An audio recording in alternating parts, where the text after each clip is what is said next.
America Iran महायुद्ध खत्म। जी हाँ, अमेरिका और ईरान के बीच में युद्ध खत्म करने के लिए अंतरिम समझौते पर दस्तखत हो गए हैं। अमेरिकी राष्ट्रपति ट्रंप ने फ्रांस के राष्ट्रपति इमैनुअल मैक्रों के साथ बैठक के दौरान पेरिस के वर्साय पैलेस में इस दस्तावेज पर साइन किए। इसके बाद ईरानी राष्ट्रपति पेजेश्कियान ने भी ईरान से इलेक्ट्रॉनिक तरीके से समझौते पर दस्तखत किए। भारतीय समय के मुताबिक यह समझौता गुरुवार सुबह 5 बजे हुआ और इसके तुरंत बाद ये लागू भी हो गया।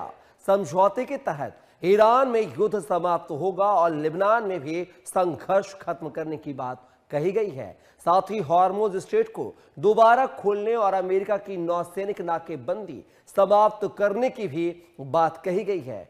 तो जिस तथाकथित एमओयू को लेकर सस्पेंस चल रहा था पिछले 3 दिनों से, जब ये दोनों देशों के बीच में जो है मौखिक शांति वार्ता की बात सामने आई, तो कहा यह गया था कि 19 तारीख को स्विट्जरलैंड के जिनेवा में इसको अमली जामा पहनाया जाएगा।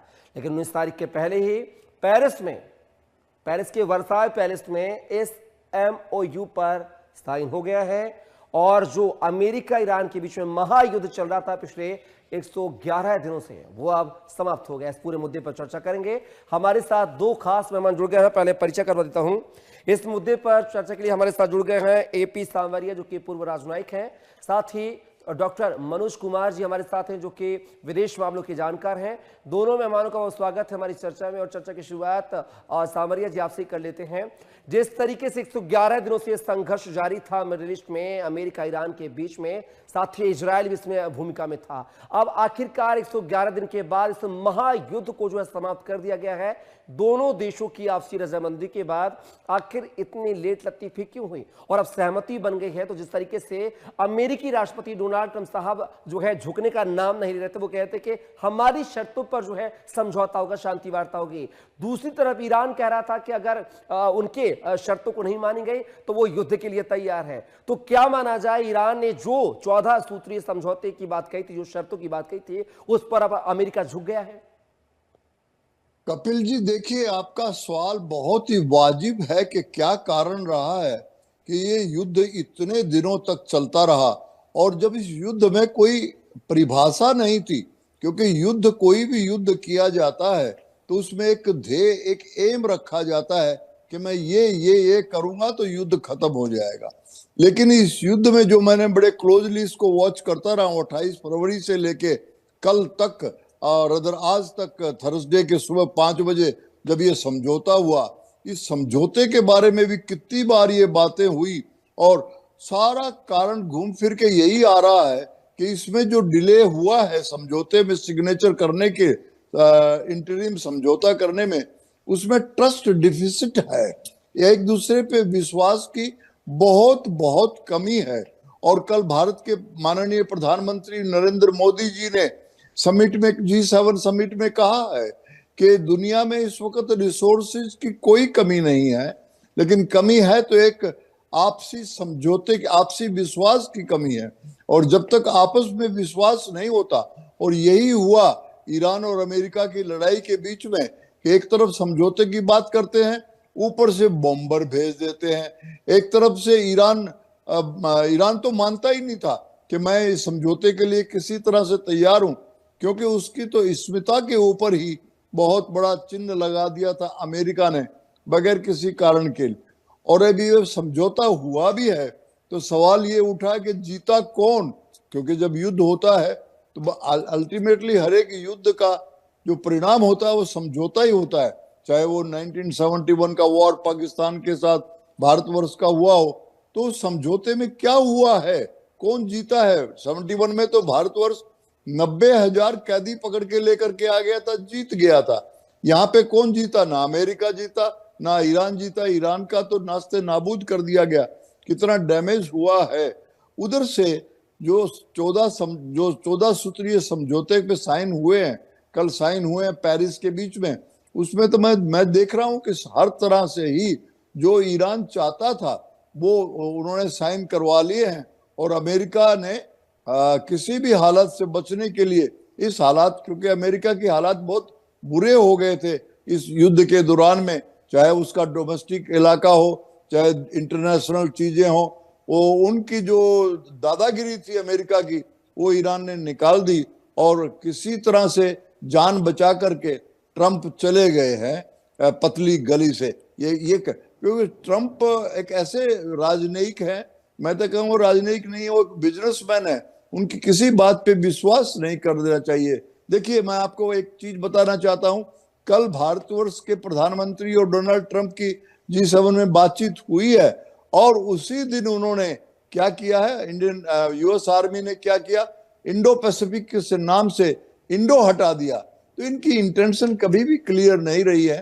तो मैं इस समझौते का स्वागत करता हूं, और सारी दुनिया ही समझौते का स्वागत करेगी, और ये भगवान से प्रार्थना भी करते हैं कि ये समझौता कायम रहे ताकि शांति बहाल हो इस इलाके में।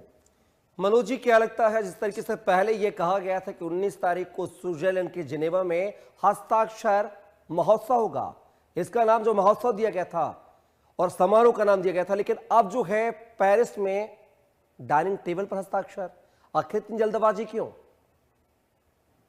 देखिए कपिल जी, ये सबसे पहले तो हम सब लोगों को इस चीज के लिए जो शांति विराम जिस तरीके से आगे बढ़ रही है, वो पूरे विश्व के मानवता के लिए और वैश्विक अर्थव्यवस्था के कदम एक बहुत बड़ा अचीवमेंट है। और ये शायद मुझे लगता है कि जिस तरीके से स्टेप बाय स्टेप आगे बढ़ रहा है, ये शांति विराम कायम होगा। क्योंकि इसमें समझ सकते हैं कि अगर हम अमेरिका की बात करें, क्योंकि देखिए इस युद्ध को शुरुआत करने वाला कौन देश था? अमेरिका ही था। और वही अमेरिका, वही ट्रंप क्या बोलते थे कि हम ईरान को स्टोन एज में भेज देंगे, उसके सिविलाइजेशनल को समाप्त कर देंगे, वहां पे हम रिजीम चेंज कर देंगे। तो ये आप समझ सकते हैं कि इसलिए। और लेकिन अभी जिस तरीके से इस पूरे 111 दिन के बाद जो स्थिति अमेरिका की बनी है, उसमें कहीं ना कहीं अमेरिका पूरे वर्ल्ड पॉलिटिक्स में एक्सपोज हो चुका है, हर तरीके से एक्सपोज हुआ है। और इसका क्रेडिट सिर्फ और सिर्फ एक व्यक्ति को जाता है। और नो डाउट आज के डेट में भी हम अमेरिका के जो आर्मी है या उसका जो टेक्नोलॉजी है या उसका इकोनॉमिक रिसोर्स है, उसको आप अवॉइड नहीं कर सकते हैं। लेकिन एक जो हेड ऑफ द इंस्टीट्यूशन का जो रोल होता है, जो भूमिका होती है, उसमें ट्रंप बुरी तरीके से फेल हुए हैं। और शायद यही कारण है कि जिस तरीके से घरेलू स्तर पर उनके ऊपर दबाव बना, और उस दबाव बनने के बाद से उनका जितने भी ऑब्जेक्टिव जो लेके आए थे उस ऑपरेशन एपिक फ्यूरी में, वो अब आज यहाँ शांति विराम तक पहुंचे। तो ये देखिए, किसी भी युद्ध के बाद से जीत और हार का एक मैसेज जाता है। लेकिन इस युद्ध ने एक तरीके से अगर आप तुलनात्मक अध्ययन कीजिए 28 फरवरी 2026 के पहले का इस सिचुएशन और आज का सिचुएशन, तो उसमें ईरान पूरी तरीके से बढ़त बना के रखा है। तो मुझे लगता है कि ये शांति विराम होना बहुत जरूरी था, क्योंकि इसके चलते आप समझ सकते हैं कि जिस तरीके का एनर्जी संकट पूरे वर्ल्ड में पैदा होने लगा था, उससे कहीं ना कहीं एक बहुत ज्यादा इम्पैक्ट पड़ने वाला था। तो ये बेसिकली युद्ध समाप्ति करने में, और इसमें सबसे इम्पोर्टेंट स्ट्रेट ऑफ हॉर्मुज को है जो फिर से खुलने की जो बात हुई है, आगे बातचीत के लिए एक अंतरिम समझौता भी हुआ है, और उसको अभी एमयू के माध्यम से इन लोगों ने लागू किया है। और इसकी जो 14 पॉइंट है वो बड़े ही इंपॉर्टेंट है, जैसे युद्ध को समाप्त करना। लेकिन इस चीज को हमें समझना होगा कि क्या इजराइल इस डील में शामिल है, इस एमओयू में शामिल है। तो ये एक स्थिति अभी भी बनी हुई है कि आने वाले समय पे लेबनान के मुद्दे पे इजराइल क्या कर सकता है। मनोज जी, इजराइल इस हस्ताक्षर में ये शामिल है, ये पॉइंट है कि इजराइल या अमेरिका लेबनान पर हमला नहीं करेंगे, ये उसमें है बिंदु। लेकिन बड़ा सवाल ये है कि अब इजराइल क्या अमेरिका की बात मानेगा, क्या वो हमले को रोकेगा, ये बड़ा सवाल है। यही सबसे इंपॉर्टेंट बात है, क्योंकि देखिए इजराइल का जो सर्वाइवल की जो लड़ाई है, जिस चीज के लिए वो इस युद्ध में शामिल हुआ, तो वो कहीं ना कहीं वो अपने आप को चीटेड फील कर रहा है। नो डाउट आज के डेट में अमेरिका के सामने मजबूरी है, क्योंकि वहां पे इलेक्शंस होने वाले हैं। तो मुझे तो ये लगता है कि आने वाले समय में ये चुनाव के बाद से हो सकता है स्थिति फिर से बदले। क्योंकि देखिए एक चीज हम सब पिछले अगर 1917 के बाद से उस एरिया का इतिहास देख ले, तो इजराइल और विशेष करके हमास और हिजबुल्ला और लेबनान की जो स्थिति रही है, वो हमेशा कन्फ्रंटिंग रही है इजराइल के साथ। और वहां पे नेतन्याहू को भी चुनाव में जाना है। आप समझ सकते हैं कि अगर वहां उनके सिटीजन्स अगर इन सब सारी चीजों को लेके अगर पॉजिटिव डायरेक्शन में नहीं गए, तो उनकी पॉलिटिकल विक्ट्री भी कहीं ना कहीं एक तरीके से खतरे में पड़ सकती है। तो ये आप समझ सकते हैं कि इससे सारे, चाहे अमेरिका हो या इजराइल हो, वहां दोनों तरफ से, एक तरफ है कि अगर अमेरिका में अगर युद्ध जाता है, होता है या शांति विराम टूटता है, तो ट्रंप की स्थिति खराब होगी। और अगर इजराइल वहां से अपने आप को पीछे करता है, तो उनकी चुनाव में स्थिति खराब होगी। तो ये आप समझ सकते हैं बड़ा ही आपस में कंट्राडिक्शन है। लेकिन ये जो 60 दिन का जो समय सीमा जो दिया गया है, ये इस पे बहुत ज्यादा डिपेंड करता है कि आने वाले पोजीशन में जो म्यूचुअल एक्सटेंशन की जो बात हो रही है वो कितना संभव होगा। और इसमें जो सबसे इंपॉर्टेंट रीजन है कि यूनाइटेड नेशन को भी शामिल किया गया है, क्योंकि जिस तरीके से न्यूक्लियर को लेके ईरान बिल्कुल रिजिड था, वो दिखेगा कि आने वाले 60 दिनों में अपने न्यूक्लियर को किस तरीके से जो इन्रिचमेंट, उसके 440 केजी का जो इन्रिचमेंट है, उसको किस तरीके से एक तरीके से उसको वापस करता है या फिर आईएई के निगरानी में रखता है। तो ये एक बहुत ही इंपॉर्टेंट हो जाता है। दूसरा जो आप समझ सकते हैं, जो 300 बिलियन डॉलर की जो बात हो रही है, जो इन्वेस्टमेंट की बात हो रही है, वो ईरान के लिए बहुत ही समझिए कि ऑक्सीजन के रूप में काम करेगा। क्योंकि इस 40 दिन के युद्ध में ईरान के बहुत सारे एसेट डिस्ट्रॉय हुए हैं इन दोनों के द्वारा, इजराइल और अमेरिका की आर्मी ने किया है। तो मुझे लगता है कि ये कहीं ना कहीं एक तरीके से ईरान अपने आप को पटरी पे लाने के लिए इस चीज को लेके चलेगा। क्योंकि देखिए ये बहुत इंपॉर्टेंट है, क्योंकि वहां पे भी ईरान की जो आर्थिक स्थिति है बहुत अच्छी नहीं है। क्योंकि आप समझ सकते हैं कि स्ट्रेट ऑफ हॉर्मुज बंद होने से सिर्फ एक तरफ से ही बंद नहीं हुआ, उसके जितने भी खास करके जो खाद्य पदार्थ थे या जो भी बेसिक जो नेसेसिटी थे वहां पे नहीं पहुंच पाया, जिसके चलते वहां पे भी समस्याएं हैं। लेकिन आज जिस तरीके से सारी चीजें निकल के आ रही है, ये बहुत ही उस एरिया के डेवलपमेंट के लिए कि किस तरीके से डेवलपमेंट होगा, वहां पे कौन पैसा देगा, किसका इन्वेस्टमेंट होगा, मिडिल ईस्ट की क्या भूमिका होगी। तो ये बहुत ही और एक जो आप समझ सकते हैं कि लगभग उस पे कई दशकों से जो सैंक्शन लगा हुआ था, उससे भी रिलीफ देने के लिए अमेरिका ने इस एमओयू में बात की है। तो मुझे लगता है कि एक तरीके से अगर आप देख लीजिए तो इस पूरे एमओयू में ईरान कहीं ना कहीं एक तरीके से बढ़त बना के रखा हुआ है। और जो आज तक जो उसका एक जो नेचुरल जो क्राइसिस था वहां पे, जिस तरीके से वैश्विक अर्थव्यवस्था में उसकी कोई भूमिका नहीं थी, वो शायद इस एमओयू के बाद से आगे एक रास्ता ओपन हो सकता है। लेकिन मैं फिर ये कहना चाहूंगा कि ये जो 60 दिन की जो यात्रा है, 60 डेज की, इसमें तीनों देश का रोल बहुत इंपॉर्टेंट हो जाता है। और उसमें इजराइल की बहुत बड़ी भूमिका होगी कि क्या वो लेबनान पे अटैक करना बंद करता है या नहीं करता है। तो ऑब्वियस है कि, और ये भी एक चीज हम ये मान सकते हैं कि अमेरिका इजराइल को नहीं छोड़ सकता है। बिल्कुल मनोज जी, और बड़ा इजराइल सवाल है भी कि अमेरिका को क्या नहीं इजराइल छोड़ अब उनकी सकता। अमेरिका की बात मानेगा नहीं मानेगा, अमेरिका के साथ कदम से कदम मिलाकर चलेगा नहीं चलेगा। सामरिया जी, जिस तरीके से अभी मनोज जी कह रहे थे कि अमेरिका में अगले साल चुनाव है और कहीं ना कहीं डोनाल्ड ट्रंप के लिए ये नाक का सवाल बन गया था, क्योंकि जिस तरीके से वहां की संसद में, वहां के देश में उनके खिलाफ ही लोग जो है प्रदर्शन कर रहे थे, उनके फैसलों से नाखुश थे। वहां की जो सुप्रीम कोर्ट, उन्होंने भी कई बार जो डोनाल्ड ट्रंप के फैसलों को लेकर जो है लताड़ लगाई है। तो क्या माना जाए, एक तरफ कुआं एक तरफ खाई थी इस महायुद्ध के दौरान, इससे अमेरिकी राष्ट्रपति चाहते ही थे कि किसी तरह समझौता हो जाए, वो बच जाए। बिल्कुल कपिल जी, आपने सही कहा, एक तरफ कुआं और एक तरफ खाई थी। मिस्टर डोनाल्ड ट्रंप जो राष्ट्रपति हैं अमेरिका के, जिसको कहते हैं कि सबसे बड़ी पावरफुल कंट्री के मोस्ट पावरफुल प्रेसिडेंट वो रहे हैं और सेकंड टाइम रहे हैं। लेकिन इस अब की बार जो हालात उनके हुए हैं कि बिना बुलाए, बिना किसी इंस्टिगेशन के अमेरिका को उसने युद्ध में झोंक दिया। और युद्ध में भी झोंका तो कोई बगैर कुछ ही एम किए हुए कि मैंने क्या क्या लेना है और क्या क्या ले लूंगा। और फिर इन सारे इतने महीनों के दौरान में एक तरफ से वो सुबह जब कुर्सी के ऊपर बैठते हैं तो एक स्टेटमेंट दे देते हैं और 2 घंटे के बाद वो स्टेटमेंट को वापस लेते हैं। तो इस युद्ध ने ट्रंप की जो पर्सनालिटी है उसको पूरी तरह से वर्ल्ड में एक्सपोज कर दिया। और जिस तरह से अमेरिका अपने इलेक्शन के लिए जा रहा है और ट्रंप ने अपनी पार्टी की बना दी है, कपिल जी, यहाँ तक कि इनकी अपनी पार्टी के लोगों ने वोट किया, इनके सीनेट कांग्रेस के बीच में वोट किया अगेंस्ट डोनाल्ड ट्रंप की पॉलिसी ईरान के हालात में। तो ये बिल्कुल एक कुआं और खाई वाली बात थी। तो अल्टीमेटली ट्रंप ने सोचा होगा चलो खाई में ही गिर लूं, और सारे शर्तें जो 14 की 14 शर्तें ईरान की मानते हुए, सब कुछ मानते हुए और कोशिश किया कि मैं इसको निकल जाऊं। समझौता 19 तारीख को होना था। हालात ट्रंप के लिए इतने बुरे थे कि जैसे अभी आप दिखा रहे हैं पेरिस में डाइनिंग टेबल पे बैठ करके वो समझौता हो रहा है। और मुझे एक चीज अच्छा लगा, जो बड़े बड़े मुंह बोले लोग थे पाकिस्तान जैसे कि हम समझौता कराने वाले हैं, इस्लामाबाद में कराएंगे, फला जगह कराएंगे, तो वो ट्रंप ने उन सब की हवा निकाल दी। और ये जो समझौता है वो डोनाल्ड ट्रंप की मजबूरी थी, डोमेस्टिक मजबूरी भी थी, इंटरनेशनल मजबूरी भी थी। पर अब यही बात है कि जो इजराइल, जो थर्ड पार्टर, जिसके कहने पे अमेरिका ने, मुझे तो हंसी आ रही है, इजराइल के कहने से अमेरिका पूरी फोर्स के साथ में कूद पड़ा इस समझौते में। लेकिन इजराइल तो किसी हालात में भी, हालांकि डोनाल्ड ट्रंप ने बीबी को, इजराइल के प्राइम मिनिस्टर को काफी बुरा भला भी कहा है, लेकिन वो कह रहा है कि मैं लेबनान को छोड़ूंगा नहीं अटैक, और वो लेबनान पे अटैक करेगा तो फिर ईरान तो फिर तब नपातुला तरीके से अपना एक्शन लेगा ही। तो ये एक बड़ी ट्रिकी सिचुएशन है।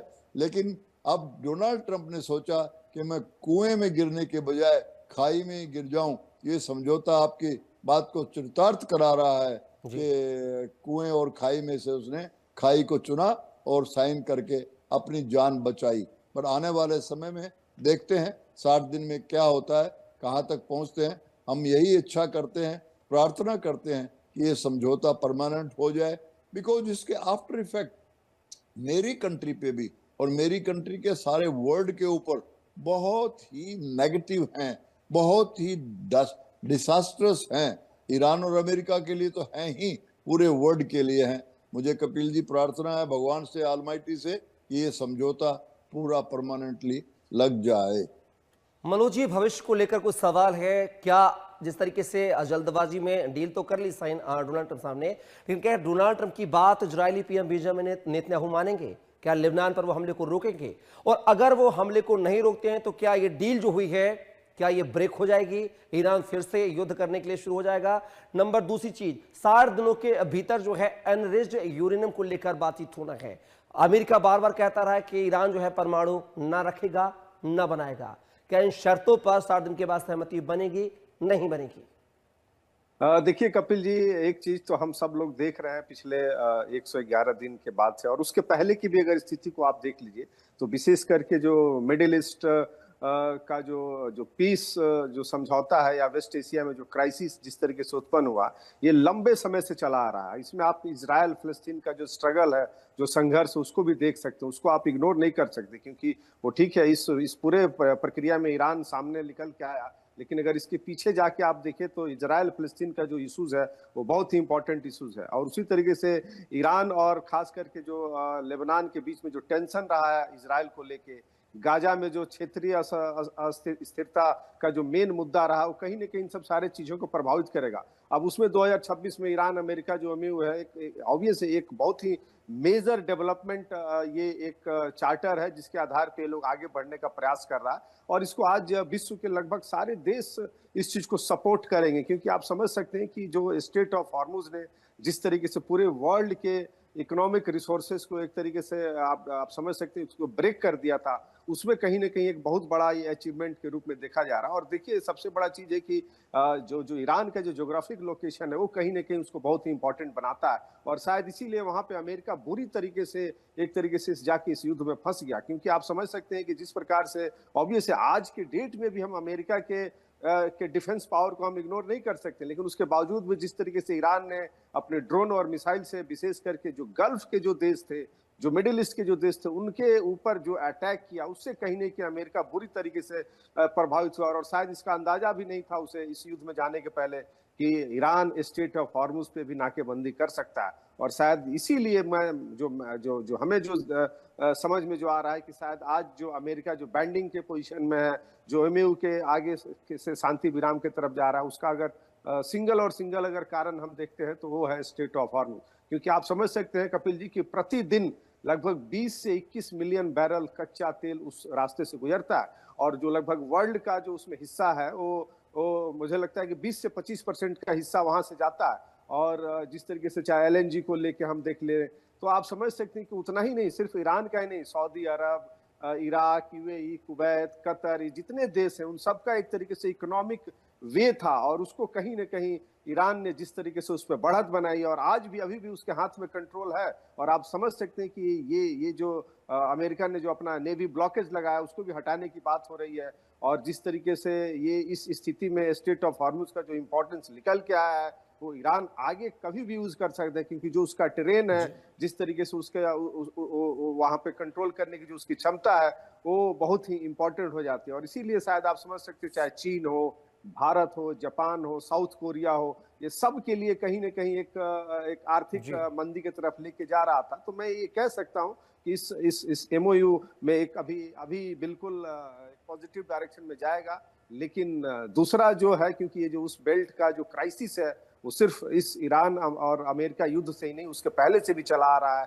अगर वहां पे ईरान अपने आप को इजराइल के माध्यम से और लेबनान को और मोसाद ये हमास को सपोर्ट करता है, तो मुझे चलिए लगता है मनु जी, क्षमा चाहूंगा, समय का अभाव है। इस चर्चा में हिस्सा लेने के लिए आपका, साथ ही एपी सावरिया जी आपका शुक्रिया, धन्यवाद। तो देखना होगा कि अब जो है ये डील तो हो गई है, शांति वार्ता की तरफ बात आगे बढ़ रही है, लेकिन क्या इस डील में जो इजरायल है क्या वो लेबनान पर हमले करने से बाज आएगा या नहीं? क्या डोनाल्ड ट्रंप के बेंजामिन नेतन्याहू बात मानेंगे या नहीं, या फिर ये डील जो है 60 दिनों के भीतर जो है फिर से ब्रेक होती नजर आएगी और एक बार फिर से महायुद्ध के हालात जो है मिडिल ईस्ट पर बनते हुए नजर आएंगे?